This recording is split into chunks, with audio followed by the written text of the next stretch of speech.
ఒకసారి ఆలోచించాలని చెప్పేసి నేనైతే ఏబిఎన్ వేదికగా విన్నవించుకుంటా ఉన్నా రిషి గారు. ఆంజనేరెడ్డి గారు, ఇప్పుడు వాళ్ళు డేటా సెంటర్ విషయంలో ముందో మాట మాట్లాడారు, దాన్ని ఒక గొడవని అన్నారు, మళ్ళీ వచ్చి దానికి డ్యామేజ్ కవరేజ్ ఒకటి చేస్తారు. అలాగే ఇప్పుడు భోగాపురం ఎయిర్పోర్ట్ విషయంలో ఎన్ని వీడియోలు తిరుగుతున్నాయో మీరు చూసుంటారు బహుశా సోషల్ మీడియాలో అంతా. నిన్న సజ్జల గారు వచ్చి మళ్ళీ దానికి ఏదో పూత పూసే ప్రయత్నం చేస్తారు. ఆయన ఏమనుకుంటారంటే ప్రజలకి జ్ఞాపక శక్తి చాలా తక్కువ, ఈ రోజు ఆ రోజు మర్చిపోతారు, మనం ఎప్పుడు ఏం మాట్లాడినా వాళ్ళకి గుర్తుండదు అనుకుంటారు. కానీ ఈరోజు ఆ పరిస్థితులు కాదు రిషి గారు. ఈరోజు ఈ సమాచారము, ఈ ఇన్ఫర్మేషన్ టెక్నాలజీ, మనం ఏం మాట్లాడినా ఒక్క నిమిషంలో ప్రపంచం అంతా తెలిసిపోతున్న ఈ రోజుల్లో జగన్మోహన్ రెడ్డి గారు ప్రజల్ని అంత తక్కువ ఎందుకు అంచనా వేస్తున్నాడో మనకు అర్థం కావడం లేదు. అనేక వీడియోలు ఉన్నాయి, ఇక్కడ ఎర్ర బస్సు రాదు, విమానం ఎట్టొస్తుంది, రైతులు కోర్టుకు వెళ్ళండి, మీరు పొలాలు ఇవ్వద్దు అని చెప్పిన వీడియోలు, ఆపేద్దాం అన్నాడు కదా ఆయన, ఆపేస్తామని చెప్పిన వీడియోలన్నీ ఈరోజు పబ్లిక్ లో వైరల్ అయి ఉంటే, మళ్ళా వచ్చి నా వల్లే భోగాపురం ఎయిర్పోర్ట్ వచ్చింది, నేనే పూర్తి చేశానని ఆయన ఒకసారి రెండోసారి ఆయన శంకుస్థాపన చేశారు.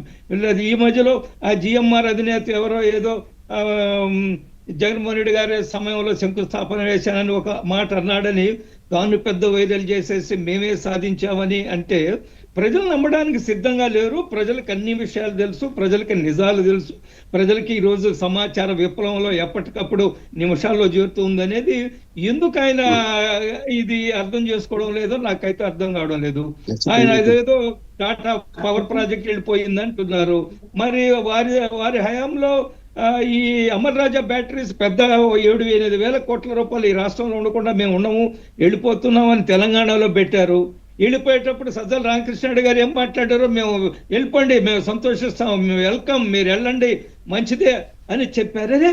ఒక రాష్ట్ర ప్రభుత్వంలో ఒక సలహాదారుడు ఒక పెద్ద పరిశ్రమ బయటకు వెళుతూ ఉంటే ఆ మాటలు మాట్లాడతారా? మీ బాధ ఏమిటో చెప్పండి, మనం కూర్చుందాం మాట్లాడదాం అంటారు. మీరు వెళ్ళిపోండి. కియా యాన్సిలరీ యూనిట్లన్నీ కూడా తెరివేశారు అక్కడున్న ఎంపీ వ్యవహార శైలి వల్ల. వాళ్ళు గురిగిన సామెతను గుర్తుపెట్టుకోకుండా వాళ్ళన్నీ మర్చిపోయి ఈరోజు ఏదో టాటా పవర్ ప్రాజెక్ట్ వెళ్ళిపోతుంది, దానికి వేరియస్ రీజన్స్ ఉండొచ్చు, గవర్నమెంట్ తో చూడాలి, ఎందుకంటే వాళ్ళు వేశారు, దాన్ని పూర్తిగా మనం నమ్మడానికి లేదు, దాని వెనకాల నేను ఈరోజు ఆంధ్రప్రదేశ్ లో పారిశ్రామికంగా చాలా అభివృద్ధి సాధిస్తున్నాము, ఒక విశ్వసనీయత, ఒక విశ్వాసము. ఇక్కడ ఒక నాయకుడు ఉన్నారు రాష్ట్రంలో, విజనరీ నాయకత్వం ఉంది, కూటమి ప్రభుత్వం ఉంది, వాళ్ళు ప్రో ఎకనామిక్ డెవలప్మెంట్ లో ఉన్నారు, ప్రో ఇండస్ట్రియల్ పాలసీ ఉంది, ప్రో ఎకనామిక్ పాలసీ ఉంది అని ఈరోజు పెట్టుబడిదారులు అందరికీ తెలుస్తుంది. కాబట్టి పెద్ద ఎత్తున వస్తున్నారు, వచ్చి ప్రభుత్వంతో ఎంఓయూలు చేసుకుంటున్నారు. ఈ పెట్టుబడిదారుల సదస్సు ఇది కాదు, అయిన తర్వాత మళ్ళీ వాటిని పర్సూ చేయడము, వాటిని ఫాలో అప్ చేయడము, ఎంతవరకు వచ్చింది వాటిని రివ్యూ చేయడము, ఏ స్టేజ్లో ఉంది, దీన్ని మళ్ళా ప్రభుత్వం ఏ విధంగా సహకరించాలి, ఎందుకు వేగవంతం కావడం లేదు, ఎక్కడైనా ఇబ్బందులు ఉన్నాయా, రాజకీయ నాయకులతో ఇబ్బందులు ఉందా, లేదా బ్యూరోక్రసీతో ఇబ్బంది ఉందా, ఇవన్నీ చాలా లోతుగా ఈరోజు ఈ రాష్ట్ర ప్రభుత్వం, కూటమి ప్రభుత్వం విచారిస్తుంది. అందువల్ల జగన్మోహన్ రెడ్డి గారు రోజు రోజుకు నవ్వులు అవుతున్నాడనే విషయంలో ఎటువంటి అనుమానం లేదు.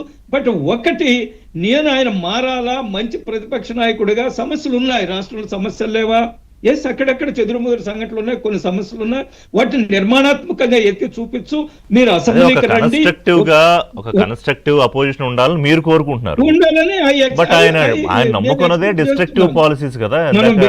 ఈ కాలంలో ఉండే వాళ్ళు అందరూ కూడా, మీరు ఇందాక శ్రీనివాస్ గారు ఏదో ఒక మాట అన్నారని, ఆయన సహజంగా చాలా ఆయన లిమిట్స్ తో చాలా వివరంగా, చాలా లోతుగా, చాలా అర్థవంతంగా ఒక సందేశం వచ్చేటట్టుగా మాట్లాడుతూ ఉంటారు వారు.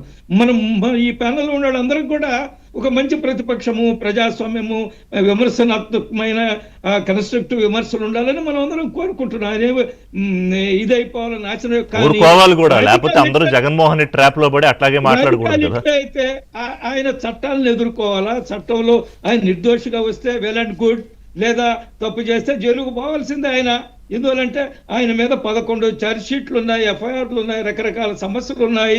కాబట్టి వాటిని ఆయన ఏం చేయాలంటే, ఆయనే ఒక పిటిషన్ వేయాలి, అయ్యా వేగవంతంగా ఇది నేను నిర్దోషిగా బయటకు రావాలనుకుంటున్నాను, స్పీడప్ చేయండి.